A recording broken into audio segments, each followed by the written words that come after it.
and make my fresh grass salt soak with me. I have the base ingredients with my essential oil blend.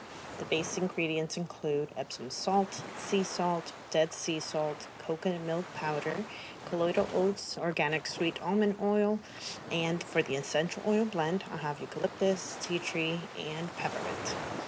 Now I'm adding pink and black Himalayan, coarse Himalayan salt, eucalyptus leaves, and juniper berries for the botanicals.